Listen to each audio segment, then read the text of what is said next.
Programme احکام شریعت اور طہارت سے متعلقہ مسائل کے ساتھ آپ کی خدمت میں ایک دفعہ پھر حاضر ہیں. جیسے کہ آپ کو ہم نے بارہا بتایا اور یہ بار بار مسائل کو ریپیٹ کرنے کا مقصد یہ ہوتا ہے کہ اچھی طریقے سے ہمارے ذہن نشین ہو جائیں، اور بار بار جب ایک نپتلا کلام سنتے ہیں تو وہ مخصوص جملے ذہن میں بیٹھ جاتے ہیں اور اس طرح راسخ ہو جاتے ہیں کہ پھر جب ہم آگے بیان کرنا چاہیں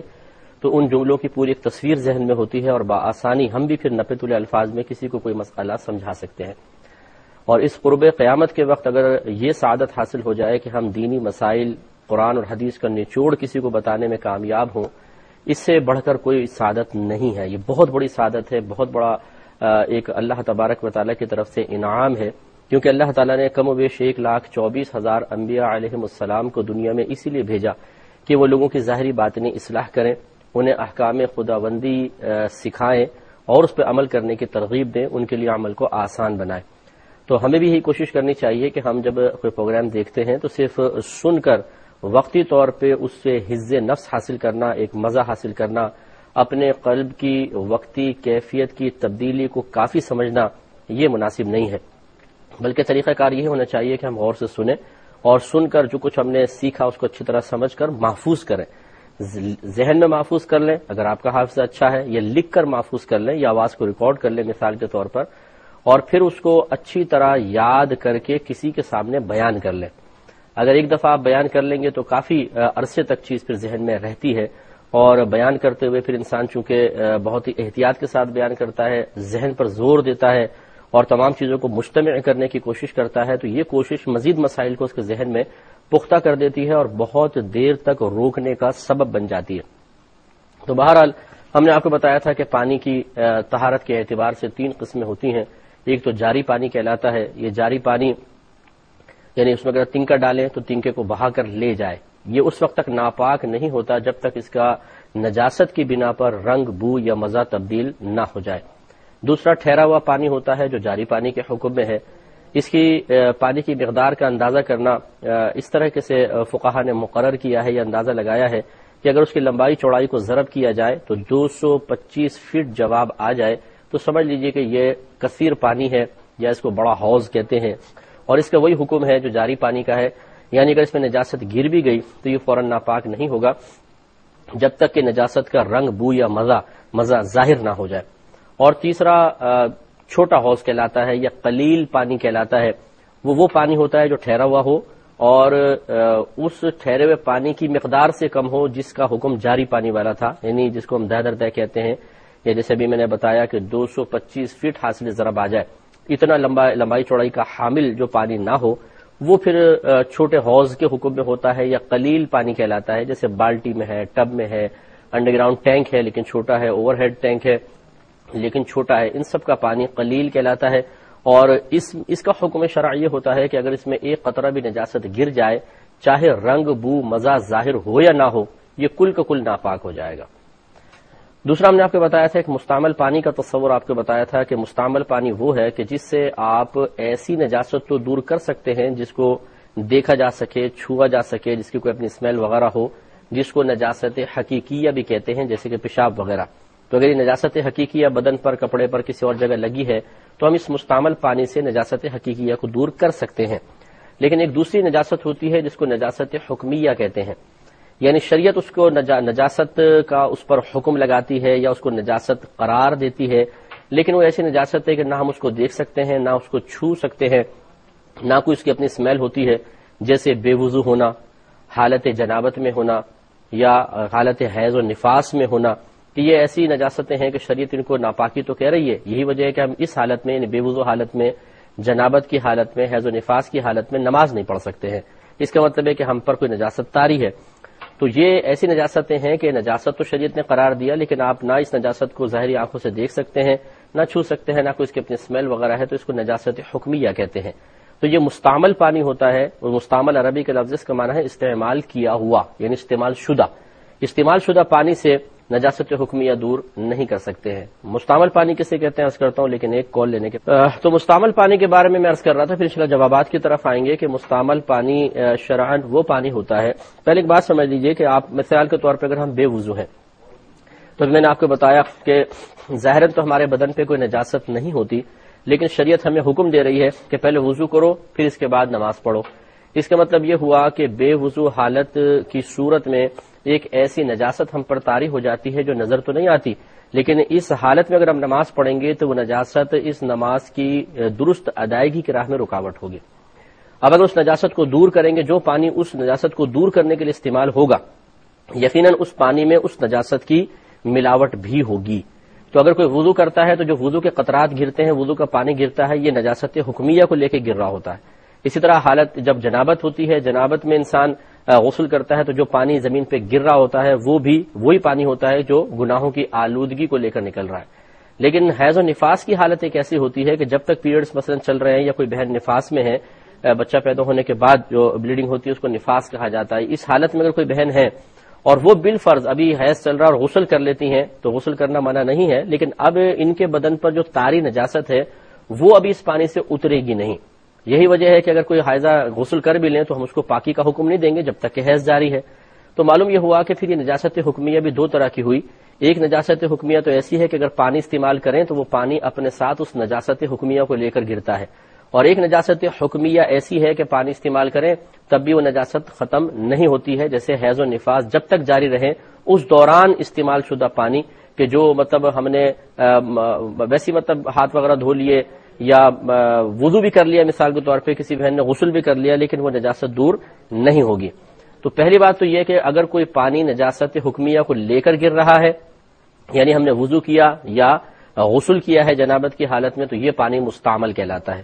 لہٰذا اگر حائضہ بہن ہے یا کوئی نفاس میں مبتلا ہے اور یہ ہاتھ پانی میں ڈال دیتی ہیں بغیر کسی نیت کے، ویسی جیسے برتن وغیرہ دھو رہی ہیں، آٹا گوندھ رہی ہیں تو آٹے کے پانی میں ہاتھ ڈالا تو وہ پانی مستعمل نہیں ہوگا، اس لیے کہ ان پر طاری شدہ نجاست بے وضو پن اور حالت جنابت کے علاوہ ایک اور نجاست حکمیہ ہے جو جب تک پیریڈ چل رہے ہیں، جب تک نفاس کے دن چل رہے ہیں، بلیڈنگ باقاعدہ ہو رہی ہے، وہ نجاست پانی کے ذریعے اترتی نہیں ہے۔ جب اترتی نہیں ہے تو اس کا مطلب ہے وہ پانی اس نجاست کے ساتھ نہیں گر رہا بلکہ بغیر نجاست کے گر رہا ہے۔ جب بغیر نجاست کے گر رہا ہے تو یہ پانی مستعمل نہیں کہلائے گا۔ لہٰذا اگر کوئی حائضہ بہن نے مثال کے طور پر ٹب میں پانی رکھا تو انہوں نے ہاتھ ڈال دیا تو کوئی گھبرانے کی بات نہیں ہے، کیونکہ یہ پانی غیر مستعمل ہے، اس سے وضو بھی ہو سکتا ہے اور دوسرا آدمی اس سے غسل بھی کر سکتا ہے۔ ہاں، دوسرا جو مستعمل پانی کا تصور دیا گیا وہ یہ کہ ہم اس کو عبادت کی نیت سے استعمال کریں، یعنی ثواب کی نیت سے استعمال کریں۔ تو جو پانی ثواب کی نیت سے استعمال کیا جائے گا وہ جب پانی گرتا ہے تو وہ بھی ہمارے گناہوں کی آلودگی کے ساتھ گرتا ہے، یعنی نجاست کو اپنے ساتھ گناہوں کی نجاست کو لے کر جاتا ہے، اسے بھی فقہاء نے مائع مستعمل قرار دیا۔ مثال کے طور پہ کھانے سے پہلے وضو کرنا، یعنی کھانے سے پہلے کا وضو ہے کہ پہنچو تک ہاتھ دھویا آپ نے کلی کی، اب ہاتھ دھو رہے ہیں آپ اس نیت سے کہ سنت کریمہ ہے، تو سنت پر عمل کرنا ثواب کی غرض سے ہوتا ہے، تو یہ پانی گویا کہ ثواب کے لیے استعمال کیا جا رہا ہے، تو یہ پانی جب گرے گا تو یقیناً نجاست ساتھ لے کر جائے گا اور یہ بھی مستعمل ہوتا ہے۔ خلاصہ کلام یہ ہے کہ مستعمل پانی وہ ہے کہ جس کو بے وضو پن دور کرنے کے لیے یا جنابت کو دور کرنے کے لیے استعمال کیا گیا ہو یا ثواب حاصل کرنے کی غرض سے استعمال کیا گیا ہو، وہ پانی مائع مستعمل کہلاتا ہے۔ اس سے نجاست حقیقیہ تو دور ہو سکتی ہے لیکن نجاست حکمیہ دور نہیں ہو سکتی۔ ایک اور کالر ہیں، پچھلی دفعہ کے کچھ کویشچنز رہ گئے تھے۔ ایک بھائی نے یہ کویشچن کیا تھا کہ ان کے غالباً والد صاحب کا وصال ہوا، کسی شخص کا انتقال ہوا، گورنمنٹ کی طرف سے جو ان کو پیسہ وغیرہ ملا، تو ورثاء میں ان کی زوجہ بھی ہیں اور بیٹے ہیں، بیٹیاں ہیں، اس کے علاوہ دادا ہیں، پھوپھی ہیں، چچا ہیں، تو کون کون اس کا وارث بنے گا؟ دیکھیں، زوجہ کو ملے گا، اس کے علاوہ اولاد جو ہے مذکر مؤنث ان کو ملے گا، باقی سب جو ہے محروم رہتے ہیں۔ بعض صورتوں میں مل بھی جاتا ہے، لیکن جب اولاد مذکر مؤنث موجود ہوتی ہے تو پھر دیگر جو باپ کی طرف سے رشتہ دار ہوتے ہیں وہ محروم ہو جاتے ہیں۔ ایک مزید انہوں نے کویشچن یہ کیا تھا کہ دادا کا انتقال ہوا، ان کی وراثت تقسیم ہونی تھی، لیکن دادا کے انتقال سے پہلے ہی ان کے مثلا والد صاحب فوت ہو گئے تھے، تو کیا دادا کی وراثت میں سے ان کے والد کو حصہ ملے گا یا نہیں؟ دیکھیے، شرعی اصول یہ ہوتا ہے کہ جب کسی شخص کا انتقال ہوتا ہے جس کی وراثت تقسیم ہو رہی ہوتی ہے اس کو مورث کہتے ہیں، اور جو وارث بن رہے ہوتے ہیں ان کو وارث کہا جاتا ہے۔ جو مال تقسیم ہوتا ہے اس کو مال وراثت کہتے ہیں۔ جب کسی مورث کا انتقال ہو، یعنی جس کا مال تقسیم ہونا ہے، تو ضروری ہے کہ وارث اس وقت زندہ ہو، تو پھر اس کو وارث کو حصہ ملتا ہے۔ لیکن اگر مثال کے طور پہ مورث زندہ رہا اور جو اس کے وارث بننے والے تھے ان میں سے کسی کا اس مورث کے سامنے ہی انتقال ہو گیا تو اب وہ حصہ نہیں پائے گا۔ چنانچہ آپ کے والد صاحب کا چونکہ انتقال آپ کے دادا کی زندگی میں ہو گیا تو دادا بھی وارث مورث بنے ہی نہیں تھے کہ وارث جو بننے والا تھا مستقبل میں وہ پہلے ہی فوت ہو گیا، لہٰذا والد صاحب کو تو نہیں ملے گا۔ اب صورت یہ ہے کہ آپ اگر ان کے پوتے پوتیاں ہیں تو پھر یہ دیکھا جائے گا کہ آپ کے دادا کی مزید کوئی اولاد ہے کہ نہیں ہے، مثلا آپ کے چچا ہوں یا تایا وغیرہ ہوں، آپ کی پھپھی وغیرہ ہوں، اگر ایسا ہے تو پہلے ان کو، کیونکہ وہ دادا کے بیٹے بیٹیاں کہلائیں گی، تو وہ جب موجود ہوتے ہیں تو پھر پوتے پوتیاں وغیرہ کا حصہ نہیں ہوتا ہے، کیونکہ اوپر والے موجود ہوں تو نیچے والی نسل عموماً محروم رہتی ہے، لہٰذا اس صورت میں یہ الگ حکم ہو جائے گا۔ بہرحال خلاصہ کلام یہ جتنا آپ نے پوچھا تھا اس کے حساب سے تو یہی ہے کہ اگر کسی شخص کا انتقال ہو اور اس کے جو متوقع وارثین تھے ان میں سے کسی شخص کا انتقال اس کے وصال سے پہلے ہو چکا ہو تو اب اس شخص کی وراثت اس پہلے فوت شدہ شخص کو نہیں ملے گی۔ ایک بہن نے فرمایا تھا کہ کیا ایسا ہو سکتا ہے کہ جیسے قسم کا کفارہ وغیرہ ہوتا ہے اس کا ہم یہ فطرہ ادا کرتے ہیں قیمت کے ذریعے، یعنی 10 مساکین کو کھانا کھلا دیں، یا ایک مسکین کے کھانے کے برابر ایک صدقہ فطر ہوتا ہے تو 10 صدقہ فطر دے دیں گے تب بھی قسم کا کفارہ ادا ہو جاتا ہے۔ وہ کہتے ہیں کہ کیا ہم یہ ایک ساتھ دینا پڑے گا یا تھوڑا تھوڑا بھی دے سکتے ہیں؟ دیکھیں تھوڑے تھوڑے سے مراد اگر یہ ہے کہ مثال کے طور پہ فطرہ بن رہا ہے 80 روپے اور آپ 5 روپے اس کو دے دیے، 4 روپے اس کو دے دیے، 3 روپے اس کو دے دیے، ایسا نہ کریں، کم از کم آپ ایک فطرے کی پوری رقم ایک شخص کو تو دیں، اس طرح کم از کم 3 افراد کو آپ دیں گے تو یہ کفارہ ادا ہونا چاہیے، یعنی 10 فطرے ہیں لیکن آپ کم از کم 3 افراد کو دے دیں، 10 کو ہی دیں سب سے اچھا، ایک ایک دے دیں، لیکن بہرحال یوں نہیں کر سکتے کہ تھوڑا تھوڑا توڑ کے رقم دیں، کم از کم ایک پورا صدقہ فطر کی مقدار تو دینی چاہیے۔ بھائی نے فرمایا کہ جب نماز پڑھتے ہیں تو دماغ میں مختلف قسم کے خیالات آتے ہیں تو کیا پھر آخر میں سجدہ سہو کرنا ہوگا؟ ایسا نہیں ہے، دیکھیں سجدہ سہو لازم ہوتا ہے نماز کے کسی واجب کے غلطی سے ترک ہو جانے کی بنا پر۔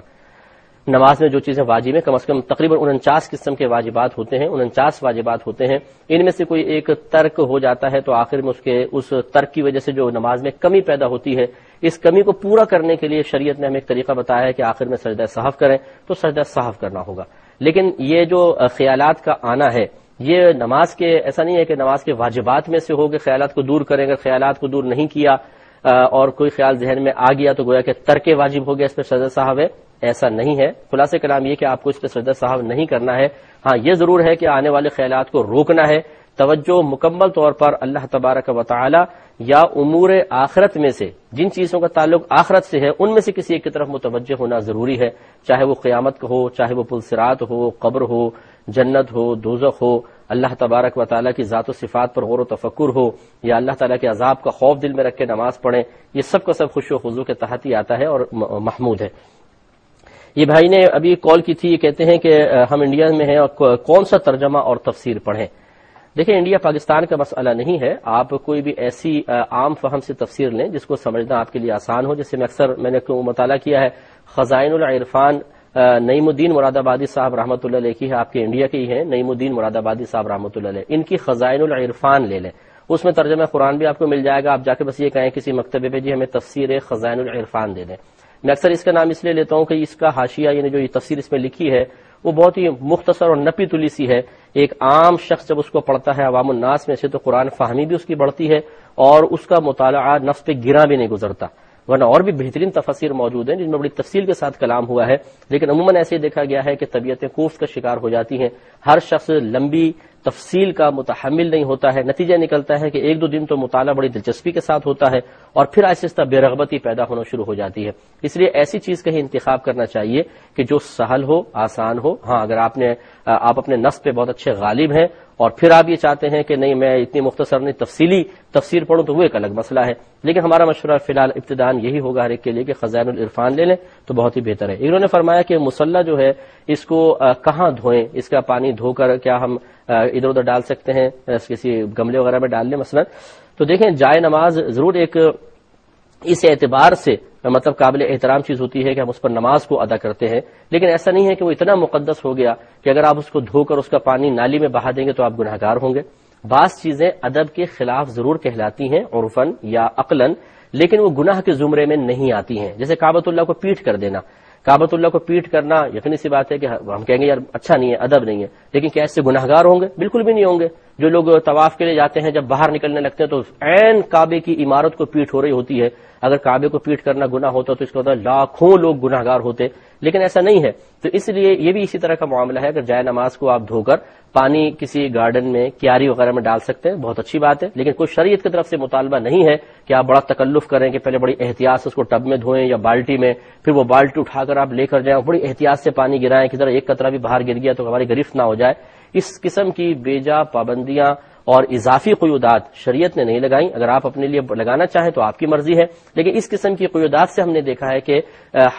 جو عرصہ یا حیات ہے، زندگی جو ہے تھوڑی سی تنگی کی طرف آ جاتی ہے. بعض ہمارے بھائی بہن بہت ہی تقوی کا اظہار کرتے ہیں، بڑی بڑی چیزوں پہ توجہ نہیں کرتے، لیکن اس قسم کی چھوٹی چھوٹی چیزوں پر توجہ کر کے اپنی ایک انفرادی حیثیت قائم کرنے کی کوشش کرتے ہیں معذرت کے ساتھ. تو پھر وہ خود تو اپنے اوپر جبر کرتے ہی کرتے ہیں، دوسرے کو بھی ڈانٹتے ڈپٹتے، ارے تم مصلی کا پانی نالی میں بہارو، شرم کرو، حیا کرو. ارے بھائی کہ اس میں کون سی بے شرمی کی بات ہے؟ ورنہ دکھائیں کہ قرآن و حدیث کے اندر کہیں لکھا ہو، نہ اللہ تعالیٰ نے اس کی تنبیہ فرمائی، نہ رسول کریم صلی اللہ علیہ وسلم اس کے بارے میں فرما رہے ہیں، تو آپ اتنی شدت و سختی کیوں کر رہے ہیں؟ ہاں تو یہ اس لیے یہ یاد رکھیے کہ اگر آپ کچھ سختی کرنا چاہتے ہیں، شدت کرنا چاہتے ہیں، تو افضل اور اولا تو یہ ہے کہ اپنی ذات کے ساتھ بھی بہت زیادہ شدت سختی نہ کریں. لیکن کرنا ہی چاہتے ہیں، چلیں آپ اگر تقوی کا بہت ہی اعلیٰ مقام اور معیار چاہتے ہیں اپنے ساتھ کر لیں، لیکن دوسرے پہ آپ یہ حکم نہیں لگا سکتے ہیں. لہٰذا مصلی کا پانی آپ بلا جھجک نالی میں بہا دیں، کوئی حرج نہیں ہے. اور اگر آپ اپنی ذات کے لیے تکلف کرنا چاہتے ہیں تو پھر آپ اٹھا کر اس کو دھونے کے بعد کہیں کیاری وغیرہ میں ڈالیے. لیکن آپ یہ دیکھیں گے کچھ دن بعد ہی نفس بیزار ہو جائے گا، اور اس قسم کی پابندیوں سے بیزار ہو جانے کے بعد پھر انسان زیادہ سخت دلی کی طرف آ جاتا ہے. اس لیے اعتدال قائم رکھیں تو ہمارا مشورہ ہے بہت ہی بہتر ہوگا. بہن نے فرمایا کہ بعض لوگ عمرے پہ جاتے ہیں، جب حلق کی باری آتی ہے تو حلق کروانے سے پہلے خوشبودار صابن سر پہ لگا لیتے ہیں، کیا اس پہ کوئی دم وغیرہ لازم تو نہیں ہوگا؟ دیکھیں مسئلہ یہ ہے کہ یہ تو ضرور ہے کہ جب احرام عین کھلنے کی باری آئے، تمام مناسک ادا کر لیے، اب حلق کروانا ہے قصر، تو فقہا نے باقاعدہ اجازت دی ہے کہ ایک حاجی خود اپنا حلق کر سکتا ہے، اس کے علاوہ کسی دوسرے حاجی کا حلق کرنا چاہے، قصر کرنا چاہے کر سکتا ہے. یعنی جب احرام کھلنے کی باری آتی ہے، حالانکہ حالت احرام میں بال کاٹنا حرام ہے اپنے یا دوسرے کے، لیکن جب احرام کھلنے کی باری آتی ہے، پابندی ختم ہونے کی باری آتی ہے، حرمت سے حلت کی طرف آنے کی باری ہوتی ہے، تو ایک حاجی دوسرے کا سر مون سکتا ہے، قصر کر سکتا ہے. یعنی حکم میں تھوڑی سی تبدیلی آ جاتی ہے، لیکن خوشبو کا استثناء کہیں دیکھا نہیں ہے. لہٰذا بہتر یہ ہے کہ اگر کسی بھائی بہن کے ساتھ ایسا، بہن کے ساتھ تو نہیں ہوگا، بھائیوں کے ساتھ یہ ہوتا ہے کہ نائیوں کی دکان پہ پہنچ جاتے ہیں، وہ فوراً خوشبودار شیمپو یا صابن سر پہ اچھی طرح ملتا ہے اور حلق شروع کر دیتا ہے. تو ان کو احتیاطاً دم دے دینا چاہیے، یعنی ایک بکرا حدود حرم میں ذبح کر لیں، بہت بہتر ہے. ہم بھی الحمدللہ کبھی ایسا کوئی موقع ملا ہے تو بہت احتیاط کرتے ہیں کہ صابن وغیرہ بالکل استعمال نہیں کرتے ہیں، اور بغیر صابن کے صرف پانی سر پہ لگائیں اور آپ حلق کروائیں. ہاں ایک دفعہ جب حلق ہو جائے یا سر کے کم از کم چوتھائی حصے کا حلق ہو جائے، مثلا سر کے پیچھے کے حصے کا اس نے صاف کر دیا بغیر خوشبو کے، اب آپ گویا کہ احرام کی پابندی سے باہر ہوگا. اب اس کے بعد وہ دوبارہ سر پہ سارا صابن لگا کے سر صاف کر دے، یہ ایسا کر لیں تو اس میں کوئی حرج نہیں ہے. بہن فرماتی ہیں کہ اگر کسی شخص نے کسی دوسرے کی دل آزاری کر دی اور اس پر ندامت ہے، شرمندگی بھی ہے، لیکن نہ اس سے معافی مانگتا ہے، نہ اللہ تعالیٰ کی بارگاہ میں توبہ کرتا ہے، تو کیا اس کی توبہ قبول ہو جائے گی؟ کیونکہ حدیث میں آیا کہ ندامت ہی توبہ ہے. لیکن حدیث کا مطلب ہرگز یہ نہیں ہے کہ ندامت ہی توبہ ہے تو تم ندامت پر اکتفا کر لو، بلکہ مراد یہ ہے کہ توبہ کی حقیقت، یعنی توبہ کی اصل یہ ہے یا اس کی ابتدا یہ ہے یا اس کی مقبولیت کا اولاً معیار یہ ہے کہ پہلے ندامت موجود ہو، پھر اس کے بعد انسان توبہ کے الفاظ اللہ کی بارگاہ میں کرے اور ارادے کرے تو انشاءاللہ وہ اللہ کی بارگاہ میں مقبول ہوتا ہے. لہذا صرف ندامت پر اکتفا کرنے کی ترغیب نہیں دی جا رہی، بلکہ توبہ کو اللہ تعالیٰ کی بارگاہ میں مقبول کروانے کا ایک اصول ذکر کیا جا رہا ہے کہ اگر اللہ کی بارگاہ میں توبہ کو مقبول کروانا ہے تو پہلے ایسی کیفیات اپنے اوپر طاری کرو جس کو ندامت سے تعبیر کیا جا سکتا ہے. تو خلاصہ کلام یہ ہے کہ اس شخص کا خالی نادم ہو جانا، شرمندہ ہو جانا یا تنہائی میں بیٹھ کے اپنی غلطی کا قلب میں اعتراف کرنا یہ ایک توبہ نہیں ہے، بلکہ اس کو جا کے اس سے معافی مانگنی ہی پڑے گی. اس معافی کی ذلت کو برداشت کرے گا تو پھر اس کے گناہوں کا کفارہ بنے گا، پھر اس کے بعد اللہ تعالیٰ کی بارگاہ میں باقاعدہ توبہ بھی کرے تو یہ گناہ معاف ہوگا، ورنہ معاف نہیں ہوگا. بہن فرماتی ہیں اگر تکبیر تحریمہ کے وقت ہتھیلیاں قبلے سے پھر گئی مثال کے طور پہ، اس طرح جیسے لوگ تکبیر لگا دیتے ہیں یا انگلیاں اس طرح کر کے لگائی تکبیر، تو کیا نماز شروع ہو جائے گی؟ دیکھیں یہ اصل میں ہاتھوں کی پوزیشن، انگلیوں کا رکھنا، انگلیوں کا سیدھا ہونا، قبلہ رو ہونا وغیرہ، یہ سب سنن میں ہے، سنن نماز میں، نہ کہ نماز کی شرائط میں سے. تکبیر تحریمہ میں کا مطلب یہ ہوتا ہے ایسا اللہ کا ذکر کرنا جس کے بعد انسان نماز میں داخل ہو جائے اور اس پر بہت سی چیزیں ممنوع ہو جائیں، حرام ہو جائیں جو پہلے جائز تھیں، اسے تکبیر تحریمہ کہتے ہیں۔ اس کے لیے اگر آپ اللہ العظیم بھی کہیں گے تو ٹھیک ہے، ریکوائرمنٹ پوری ہو گئی، لیکن اس کے لیے ہمیں ایک لفظ بیان کیا گیا ہے اللہ اکبر، تو اللہ اکبر اصل میں تکبیر تحریمہ ہے۔ ہاتھ اٹھانا سنت ہے، ہتھیلیوں کا کعبۃ اللہ کی طرف ہونا سنت ہے، انگلیوں کا سیدھا ہونا یہ بھی سنت کریمہ ہے، اور ترک سنت کے اوپر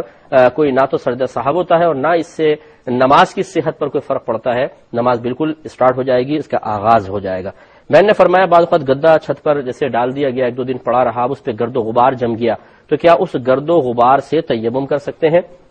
تو یہاں کر تو سکتے ہیں، لیکن اس کے لیے فقہا نے لکھا ہے کہ اگر اس گدے کے اوپر آپ کیوں ہاتھ ماریں تو اتنی ریت ہونی چاہیے کہ اڑے ایک دم بہت زیادہ، اتنا اگر گرد و غبار جمع ہو گیا ہے تو بالکل اس سے تیمم ہو سکتا ہے، کیونکہ اللہ تبارک و تعالی نے قرآن عظیم میں جس چیز سے وضو کرنے کا یا تیمم کرنے کا حکم دیا، صعیدا طیبا کے الفاظ آئے، تو صعید جو ہے امام اعظم ابو حنیفہ رضی اللہ تعالی عنہ کے نزدیک زمین کو کہتے ہیں، اور طیب معنی طاہر، یعنی پاک زمین سے آپ تیمم کریں، اور زمین سے مراد پھر ہر وہ چیز ہوگی جس کا تعلق زمین سے ہو، یعنی جو زمین کے جنس سے ہو، اور زمین کے جنس سے ہر وہ چیز ہوتی ہے کہ جس کو آپ آگ پر پکائیں تو نہ وہ پگھلے اور نہ وہ جلے، یعنی اس کا تعلق زمین سے ہو، اور جب آپ اس کو پکائیں تو نہ وہ پگھلے نہ وہ جلے، تو وہ زمین کے جنس سے کہلاتی ہے۔ لہٰذا غبار زمین کے جنس سے، نہ یہ جلتا ہے نہ پگھلتا ہے، لہٰذا اس سے تیمم کرنے میں کوئی حرج نہیں ہے، خاص زمین پہ ہاتھ مارنا ضروری نہیں ہوگا۔ ایک مختصر سا مطلب بہن نے فرمایا کہ انہوں نے کوئی ابن ماجہ کی حدیث پاک پڑھی ہے کہ اگر کوئی غسل میں جگہ رہ جائے، مطلب دھونے سے رہ جائے، اور بعد میں کسی کو معلوم ہو تو اسے چاہیے کہ وہاں گیلا ہاتھ پھیر لے، تو کیا یہ صحیح ہے؟ دیکھیں مسئلہ یہ ہے کہ دو مسائل کا استنباط ہوتا ہے، مسائل نکالے جاتے ہیں، وہ ایک آدھ حدیث سے نہیں ہوتے ہیں، جو ایک موضوع سے متعلقہ جتنی آیات، احادیث کریمہ، صحابہ کرام کے اعمال، افعال، اقوال ہوتے ہیں، ان سب کو سامنے رکھا جاتا ہے، اور پھر ان سب کا مطالعہ کرنے کے بعد مسائل اخذ کیے جاتے ہیں۔ لہذا فقہ حنفی کی روشنی میں چونکہ غسل ہو یا وضو ہو، اس میں جس جگہ کا دھونا فرض ہے اس پر پانی بہنا چاہیے، اس کا مسح کرنے سے نہ وضو ہوتا ہے نہ غسل ہوتا ہے۔ چنانچہ چونکہ حالت جنابت میں جب انسان غسل کرتا ہے تو پورے بدن پر سے پانی کا بہانا لازم ہے، لہذا مثال کے طور پہ کسی نے غسل کیا، بعد میں پتہ چلا کہ مثلا ہاتھ کی کوئی جگہ رہ گئی، اب اس نے خالی پانی لے کر یوں گیلا ہاتھ پھیر دیا تو مسح ہوا، دھلا ہے ہی نہیں، تو لہٰذا ہمارے نزدیک یہ حدیث اس سلسلے میں قابل استدلال نہیں ہے، کیونکہ اس کے مقابلے میں اور احادیث کریمہ ہمارے سامنے موجود ہیں کہ جن میں باقاعدہ پانی کے بہانے کا ذکر کیا گیا ہے، تو لہٰذا ان کو قابل استدلال سمجھتے ہوئے ابن ماجہ کی اس روایت کو چھوڑا جائے گا، یا پھر اس کو محمول کیا جائے گا اس پر کہ اگر کوئی نہا لیا ہے اور اس کے بعد اس کو یاد آیا کہ کوئی جگہ رہ تو گئی ہے، کہاں ہے یہ اس کو یاد نہیں آ رہا، وسوسہ ہے، شک ہے، شبہ ہے، تو پھر وہ اگر ذہن میں آتا ہے مثلا ہاتھ رہ گیا، پاؤں رہ گیا، تو اس پہ خالی گیلا ہاتھ پھیر لے چلیں، صرف رفع وسوسہ کے لیے تو اس کی گنجائش نکل سکتی ہے، لیکن جب حقیقتاً اور یقینی طور پہ معلوم ہو کہ فلاں چیز دھلنے سے رہ گئی ہے تو پھر تو اس پہ پانی ہی بہانا ہوگا، خالی گیلا ہاتھ پھیرنے سے غسل نہیں ہوگا۔ بہن نے فرمایا اگر کوئی شخص ہے جھوٹ بولتا ہے، گناہ سمجھ کے چاہے کرتا ہے، لیکن جب اسے سمجھاتے تو وہ کہتا ہے کیا میں نے برا کیا، تو اس کے بارے میں کیا حکم ہوگا؟ یہ غالباً ایک بھائی نے کویسچن کیا تھا۔ تو مسئلہ یہ ہے کہ دیکھیں جس چیز کو اللہ تبارک و تعالیٰ اور اس کے رسول کریم صلی اللہ علیہ وسلم حرام اور گناہ کبیرہ قرار دیں، اس کی بڑی شدت کے ساتھ مذمت ہو، قباحت کا بیان ہو، اسے معمولی سمجھنا یا یہ کہنا کہ اس میں برائی ہی کیا ہے، اس کو فقہا نے بہت بڑی بے ادبی قرار دیا ہے، اور ایسے شخص کے لیے حکم کفر ضرور رکھا ہے۔ یعنی یہ کہیں گے کہ بھئی آپ نے بہت بڑا بے ادبی کی ہے، غلط جملہ زبان سے نکالا، آپ احتیاطاً تجدید ایمان کریں اور تجدید نکاح کریں۔ تو اس لیے مطلب جھوٹ کو اچھا کہنا، یا بعض جیسے بیوقوف قسم کے لوگ ہوتے ہیں کہ ارے جی ہمارے لیے تو حرام حلال سب جائز ہے، معاذ اللہ ثم معاذ اللہ، جیسی یہ جملہ بولیں گے یہ تو بڑا ہی قبیح ہے، بلکہ یہ اس پہ تو بہت سخت حکم لگ سکتا ہے، کیونکہ جب اللہ تبارک و تعالیٰ نے حرام کو ہمارے لیے حرام رکھا، حلال کو حلال رکھا، تو ہمارا یہ کہنا کہ ہمارے لیے تو حرام حلال سب جائز ہے، یہ گویا کہ اللہ تبارک و تعالیٰ کے ایک حکم کا انکار کرنا ہے، اور اس کا بڑا سخت حکم ہو سکتا ہے۔ تو اس قسم کے جملے کہنے سے ذرا اجتناب کریں۔ بعض ہمارے بھائی بہن غصے میں آ کر، جوش و جذبے میں مبتلا ہو کر سامنے والے کو خاموش کروانے کے لیے یا اپنے آپ کو بڑا بہادر اور جرأت مند ثابت کرنے کے لیے نہ معلوم کیا ان کے ذہن میں بات ہوتی ہے، اس قسم کے جملے کہہ دیتے ہیں۔ مثلا اگر آپ کسی کو عذاب قبر سے ڈرائیں، جہنم سے ڈرائیں، تو وہ بولے جاؤ میں نہیں ڈرتا ہوں، دیکھی جائے گی جو ہوگا، یعنی اس قسم کے جملے کہنا یہ بہت غلط ہے، اور اس کو فقہا نے قریب کفر اس شخص کو قرار دیا ہے کہ یہ کفر کے بہت ہی قریب ہے۔ تو ایسے شخص کے لیے بھی حکم یہ ہوگا کہ وہ احتیاطاً تجدید ایمان اور تجدید نکاح کر لے۔ ایک بھائی نے فرمایا کہ اگر کوئی غیر مسلم کلمہ کفر کہہ دے تو کیا حکم ہوگا؟ بھائی وہ تو پہلی غیر مسلم، اسے کہنے سے کیا مسئلہ؟ اگر وہ کہہ بھی دیتا ہے، وہ ہم یہ تو کہیں گے جملہ غلط کہا گیا ہے، لیکن یہ نہیں کہ اس کے کفر ایک اور کفر لازم آ جائے گا، تو پہلے ہی کفر میں مبتلا ہے۔ ہاں یہ ضرور ہے جب وہ اسلام لائے گا تو یہ نہیں کہا جائے گا کہ آپ جو باقی آپ نے کفر اختیار کیے ان کے لیے الگ توبہ کریں اور اس کے لیے الگ تجدید اسلام کریں، ایسا نہیں ہے۔ وہ ایک دفعہ اگر ایمان لائے گا تو سارے جتنے بھی پیچھے معاملات ہوتے ہیں ان کا کفارہ ہو جاتا ہے۔ ایک کالر ہمارے ساتھ ہیں۔ السلام علیکم۔ وعلیکم السلام، صاحب میں قربان بات کر رہا ہوں۔ جی فرمائیں۔ میرا ایک سوال ہے کہ حضور پرنور صلی اللہ علیہ وآلہ وسلم کے مبارک اسماء جو ہیں، جی اگر وہ ہم اپنی اولاد سے رکھتے ہیں جی تو ان کے ساتھ پھر عبدل کا لگانا، جیسے عبد المصطفیٰ، عبد المحمد، تو یہ کیا اسلام اس کی دیتا ہے یا یہ جائز؟ ٹھیک ہے، اور میں انشاءاللہ عرض کرتا ہوں ایک مزید کال لیتے ہیں۔ السلام علیکم۔ وعلیکم السلام، کیا حال ہے مفتی صاحب؟ اللہ کا بڑا کرم بھائی جان، اللہ کا کرم۔ میں سعودی عرب سے بات کروں، میرا ایک دوست تقریباً 2 سال پہلے اس میں طلاق کا واقعہ ہوا تھا بچے سے۔ اچھا، تو ابھی وہ کہتا ہے کہ ہم رجوع کرنا چاہتے ہیں، اگر آپ کو اس کے بارے میں بتا دیں۔ کیا کتنی طلاق دی تھی؟ 3 طلاق دی تھی، ٹھیک ہے میں بتاتا ہوں انشاءاللہ میں عرض کرتا ہوں۔ دیکھیں، ایک مزید بہن نے فرمایا کہ جب یہ حج انہوں نے ختم کیا، اس کے بعد اب یہ گئی تھی دبئی سے، اب ان سے یہ مجھے معلوم کرنا یاد نہ رہا کہ انہوں نے کون سے حج کی نیت کی تھی، تمتع کیا تھا یا انہوں نے حج افراد کیا تھا۔ مثلا اگر انہوں نے حج افراد کیا ہو، یعنی ڈائریکٹ عمرے کا احرام نہیں باندھا بلکہ براہ راست حج کا احرام باندھا ہے، تو پھر یاد رکھیں ان کا سوال اصل میں یہ تھا کہ ہم جب طواف وداع کے لیے، طواف رخصت کے لیے گئے تو اتنا رش تھا کہ حرم میں داخل ہونے کا موقع ہی نہ ملا، تو حتیٰ کہ ہماری بھی فلائٹ کا ٹائم آ گیا، ہم وہاں سے چلے گئے، تو کیا حکم شرع ہوگا؟ سوال یہ تھا۔ تو مسئلہ یہ ہے کہ اگر تو آپ مفردہ تھیں یعنی حج افراد کر رہی تھیں، آپ دبئی سے گئیں براہ راست حج کا احرام باندھ کر، تو مفرد حاجی کے اوپر طواف وداع واجب نہیں ہوتا ہے، اس کے لیے فقط مستحب ہے، تو ترک مستحب لازم آیا، کوئی مسئلہ نہیں ہے۔ اگر بالفرض آپ دوسرا حج کر رہی تھی، تمتع وغیرہ تھا، اس میں تمتع اور متمتع اور قارن کے اوپر طواف وداع واجب ہوتا ہے، لیکن اس میں بھی فقہا نے لکھا ہے کہ اگر رش بہت زیادہ ہو، ازدحام کثیر ہو، یا بالفرض اگر کوئی بہن ان دنوں میں پیریڈز میں ہوں اور وہ طواف وداع نہ کر سکیں، تو اگرچہ یہ واجب تھا لیکن اس کے ترک پر دم وغیرہ بھی نہیں ہوگا، شریعت نے معاف کر دیا ہے۔ لہٰذا آپ نے اگر بالفرض دوسری حجوں کی نیت بھی کی تھی اور صحیح آپ کے ساتھ عذر تھا کہ رش کی وجہ سے حرم میں داخل نہ ہو سکیں اور طواف نہ کر سکیں، تب بھی آپ پر کوئی دم وغیرہ لازم نہیں ہے۔ ہاں یہ ہے کہ ترک واجب عذر کی بنا پر چاہے ہوا آپ اللہ کی بارگاہ میں احتیاطاً توبہ کر لیں، لیکن اس پہ کوئی دم وغیرہ نہیں ہوگا۔ اور اگر آپ مفردہ تھیں، آپ نے حج افراد کی نیت کی تھی، تو پھر تو کوئی پرابلم ہی نہیں ہے، بالکل ٹینشن کی ضرورت نہیں ہے۔ ایک یہ فرماتی ہیں کہ ہم نے سنا ہے کہ جب ہم شیطان کو کنکریاں مارتے ہیں تو وہ شیطان کو لگتی نہیں ہے بلکہ ایک رسم ادا کرنی ہوتی ہے۔ جی ہاں بالکل یہی ہے، وہاں پہ ایسا نہیں ہے کہ جو پتھر بنایا ہوا ہے وہ شیطان ہے اور ہم مارتے ہیں تو شیطان کو جا کے کنکریاں لگتی ہیں۔ ہاں یہ ضرور ہے کہ ہم جب اس رسم کو ادا کرتے ہیں تو شیطان کے لیے باعث تکلیف ضرور بنتا ہوگا، لیکن ایسا نہیں ہے کہ ان پتھروں میں معاذ اللہ شیطان حلول کر گیا اور ہم جو کنکری مارتے ہیں وہ شیطان کو جا کر لگتی ہے۔ اصل میں معاملہ یہ تھا کہ ابراہیم علیہ السلام نے جب اللہ تبارک و تعالیٰ کے حکم سے اپنے بیٹے حضرت اسماعیل علیہ السلام کو مینا میں ذبح کا ارادہ فرمایا تو شیطان سامنے آیا اور اس نے وسوسہ ڈالنے کی کوشش کی، تو ابراہیم علیہ السلام نے اس کو کنکری ماری تھی، تو اس سے وہ بھاگا۔ کنکری آپ ہی کنکری کا بڑا ایک اثر تھا، ایک جلال تھا اس کنکری کے اندر۔ تو یہ ابراہیم علیہ السلام کی، اب تو وہ شیطان نہیں ہے، نہ وہ معاملات ہیں، لیکن اس سنت کو ہم ادا کرتے ہیں۔ تو حج حقیقتاً آپ دیکھیں تو پورا کا پورا حج اللہ تبارک و تعالیٰ کی بارگاہ کے محبوب بندوں کی ادائیں ہیں، جن کو اللہ تبارک و تعالیٰ نے ادا کرنا قیامت تک کے لیے صاحب استطاعت پر فرض اور واجب قرار دے دیا ہے، لازم بہت سی چیزوں کو قرار دے دیا ہے، بہت سی مستحبات میں رکھی گئی ہیں لیکن ہے، تو اس لیے یہ بھی ایک رسم کی ادائیگی ہے، حقیقتاً شیطان کو کنکری وغیرہ نہیں لگتی ہے۔ دوسرا بہن نے کوشچن کیا کہ یہ مینا میں جو 3 راتیں گزاری جاتی ہیں اس کا کیا شرعی حکم ہے؟ دیکھیں یہ آپ 10 کو مینا پہنچ جاتے ہیں، پھر 10 کی رات، 11، 12، یہ جو مطلب 10 کی رات تو خیر مزدلفہ میں ہوتا ہے، پھر اگلا یعنی 9 کا دن گزار کر جو 10ویں کی رات آتی ہے وہ مزدلفہ میں ہوتے ہیں، پھر ہم مینا کے اندر داخل ہوتے ہیں، تو وہاں 3 راتیں گزارنا سنت کریمہ ہے۔ اگر کوئی وہاں گزارے بہت اچھی بات ہے، بالفرض کوئی عذر ہے نہیں گزار سکتا، وہ اپنے قریبی ہوٹل وغیرہ میں چلا گیا، روم میں چلا گیا ہے، تو ترک سنت تو لازم آئے گا اور ثواب سے اور سعادت سے محرومی ضرور ہوگی، لیکن اس پہ کوئی دم وغیرہ لازم نہیں ہوتا ہے۔ بھائی نے فرمایا کہ یہ بعض لوگ نبی کریم صلی اللہ علیہ وسلم کے اسماء مبارکہ کے ساتھ عبد کا لفظ لگا کر بچوں کا نام رکھ دیتے ہیں، جیسے عبد المصطفیٰ، عبد النبی وغیرہ، تو کیا شرعاً درست ہے؟ بالکل درست ہے، اور وجہ اس کی یہ ہے کہ یہاں پہ لفظ عبد جو ہے وہ غلام کے معنی میں ہے، یعنی عبد المصطفیٰ، اس کا مطلب ہے مصطفیٰ کا غلام، اور ہم یقینی سی بات ہے کہ ہر امتی اپنے نبی کا غلام ہی ہے، وہ ہمارے آقا ہیں صلی اللہ علیہ وسلم۔ جیسے لفظ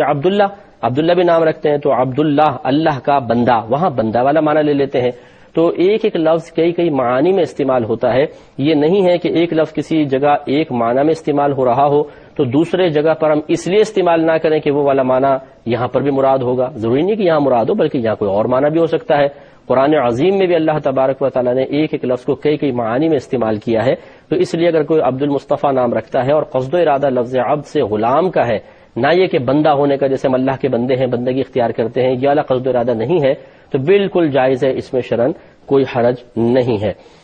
بھائی نے فرمایا کہ ان کے دوست نے اپنی زوجہ کو 3 طلاقیں دے دی اور غالباً 2 سال شاید یہ کہہ رہے تھے گزر چکے ہیں، اب وہ رجوع کرنا چاہتے ہیں، تو کیا اس کا شرعی حکم ہوگا؟ لیکن اس کا شرعی حکم ہم قرآن و حدیث سے نکالیں گے۔ قرآن پاک نے ارشاد فرمایا کہ فَإِن طَلَّقَهَا فَلَا تَحِلُّ لَهُ مِن بَعْدُ حَتَّى تَنكِحَ زَوْجًا غَيْرَهُ۔ اللہ تبارک و تعالیٰ ارشاد فرماتا ہے کہ پھر اگر وہ شوہر اپنی زوجہ کو تیسری طلاق دے دے تو یہ عورت اس سابقہ شوہر کے لیے اس وقت تک حلال نہ ہوگی جب تک کہ اس کے علاوہ کسی اور شخص سے نکاح نہ کر لے۔ تو پہلی تو کنڈیشن شرط یہ ہے کہ اس عورت کو کسی دوسرے شخص سے نکاح کرنا ہوگا۔ اور پھر یہ بخاری کی روایت ہے کہ ایک عورت نے نبی کریم صلی اللہ علیہ وسلم سے عرض کی کہ میرے شوہر نے مجھے 3 طلاقیں دی تھیں، میں نے 3 طلاق اس کی عدت گزار کے ایک اور شخص سے نکاح کیا اور ابھی ہمارے درمیان تعلق زوجین قائم نہیں ہوا، لیکن میں چاہتی ہوں کہ اپنے پہلے والے شوہر کی طرف لوٹ جاؤں، تو کیا میرے لیے حلال ہوگا؟ نبی کریم صلی اللہ علیہ وسلم نے ارشاد فرمایا کہ نہیں، تیرے لیے اس وقت تک حلال نہیں جب تک تم اپنے شوہر اور تمہارا شوہر وہ شوہر تیرا کچھ شہد نہ چکھ لے۔ لفظ اس طرح بیان فرمایا سرکار نے کنایتاً شرم و حیا کی بنا پر، اس کا مطلب فقہا نے نکالا کہ تعلق زوج قائم ہونا دوسرے شخص سے لازم ہے، تبھی حلالہ کمپلیٹ ہوتا ہے، اس کے بعد پھر وہ پہلے شوہر سے نکاح کر سکتی ہیں۔ تو اب خلاصے کلام یہ ہوگا کہ ان بہن نے چونکہ 2 سال گزر گئے تو پہلے شوہر کی عدت تو ہو گئی پوری، اب اس کے بعد انہیں کسی اور شخص سے نکاح کرنا ہوگا، اور یہ غیر مشروط نکاح ہوگا۔ یہ غلط طریقہ ہے، یاد رکھیں، یہ مکروہ تحریمی اور حرام کے قریب طریقہ ہے کہ پہلے کسی سے کمٹمنٹ کیا جائے کہ بھئی دیکھو ہم آپ سے شادی کرتے ہیں لیکن 1 دن بعد آپ کو طلاق دینی ہوگی، یہ اس طرح مشروط نہیں ہو سکتا۔ اچھا، نہ پیسہ دے کر حلالہ کرنا چاہیے، یہ بھی مکروہ تحریمی صورت ہے کہ چلو اتنے 1000 روپے دے دیں گے، شادی ہوگی پھر طلاق دے دینا، نہیں، بلکہ وہ عورت اپنی مرضی سے دوسرے شخص سے نکاح کرے، پھر ان میں باقاعدہ تعلق زوجین قائم ہو، پھر دوسرا شوہر اپنی مرضی سے اس کو طلاق دے، زبردستی نہیں کریں، وہ طلاق دے دیں گے تو پھر یہ ان کی عدت گزاریں گی، عدت گزارنے کے بعد پھر پہلے شوہر کی طرف آ سکتی ہیں، ورنہ یاد رکھیں کہ اس طریقے کے علاوہ اگر کوئی بھی آپ کو دوسرا طریقہ بتائے گا وہ بالکل قرآن و حدیث کے خلاف اور غلط ہوگا۔ جاہل قسم کے لوگ آپ کو ایسے بھی ملیں گے، آپ ان سے جا کر کہیں کہ ہم نے رجوع کرنا ہے، وہ کہیں گے ٹھیک ہے آپ طلاقوں کا کفارہ دے دیں۔ کفارہ کیا ہے جی؟ 60 مسکینوں کو کھانا کھلا دیں۔ معاذ اللہ ثم معاذ اللہ، طلاق کے باب میں 60 مسکینوں کو کھانا کھلا دینے کا کوئی شرعی تصور نہیں ہے۔ یہ اس قسم کے جاہل زیادہ تر وہ لوگ ہوتے ہیں کہ جو داڑھی رکھ لیتے ہیں لیکن علم سے ان کو بالکل حصہ نہیں ملا ہوتا، یا پھر ان کو وراثت میں، معذرت کے ساتھ ہر پیر صاحب کو ایسے نہیں ہوتے ہیں، لیکن میں ان کی بات کر رہا ہوں کہ جن کو اکثر وراثت میں گدیاں مل جاتی ہیں، علم بالکل بھی نہیں ہوتا، پیر صاحب بن کر بیٹھ جاتے ہیں، اب مریدین آ کے مسئلہ معلوم کرتے ہیں تو اس طرح غلط مسئلہ بتا کے گمراہ کرتے ہیں۔ پھر وضاحت کر دوں، ہر پیر ایسا نہیں ہے، ہر وراثت میں ملنے والی جس شخص کو گدی مل رہی ہے وہ گدی نشین اس قسم کا نہیں ہے، لیکن اس قسم کے لوگ بھی ہیں اس معاشرے میں کہ جو پھر اس کو اپنی شان کے خلاف سمجھتے ہیں کہ کوئی ہم سے مسئلہ پوچھے اور ہم انہیں نہ بتائیں، چاہے غلط ہو بتا دو، اور پھر وہ اپنے غلط موقع پہ بعض اوقات ڈٹ جاتے ہیں۔ اسی طرح بعض حفاظ ہوتے ہیں، بڑی جرأت کرتے ہیں، کوئی لوگ مسجد میں پہنچ گئے، حافظ صاحب بیٹھے ہوئے تھے، حافظ صاحب سے مسئلہ معلوم کیا، وہ حافظ صاحب سے ایک دم مفتی اعظم پاکستان بن گئے، فتویٰ دے ڈالا، لوگوں نے اس پہ عمل کر کے حرام کام شروع کر دیا، بعد میں پتہ چلا جی حافظ صاحب نے سب کا بیڑا غرق کر دیا۔ تو اس قسم کے حفاظ سے بھی گزارش ہے کہ حفظ ایک الگ چیز ہے، علم دین ایک الگ چیز ہے، حافظ قرآن ہونے سے علوم فقہ پر دسترس حاصل نہیں ہو جاتی، اس لیے آپ خدا را اس سلسلے میں اپنا کلام نہ ہی کریں تو بہتر ہے۔ تو جو ہم نے طریقہ بتایا اسی کو اختیار کیا جائے، اللہ تعالیٰ عمل کی توفیق عطا فرمائے۔ اب اپنے میزبان کو، ہماری کیو ٹی وی کی پوری ٹیم کو اجازت مرحمت فرمائے، آپ ہمارے لیے دعا کیجیے، ہم آپ کے لیے دعا گو ہیں کہ اللہ تبارک و تعالیٰ آپ کو علوم دینیہ سے فیضیاب فرمائے اور تحیات تقوی پرہیزگاری ورع کے ساتھ خشوع و خضوع کے ساتھ زندگی گزارنے کی توفیق عطا فرمائے، آمین۔ وآخر دعوانا ان الحمد للہ رب العالمین۔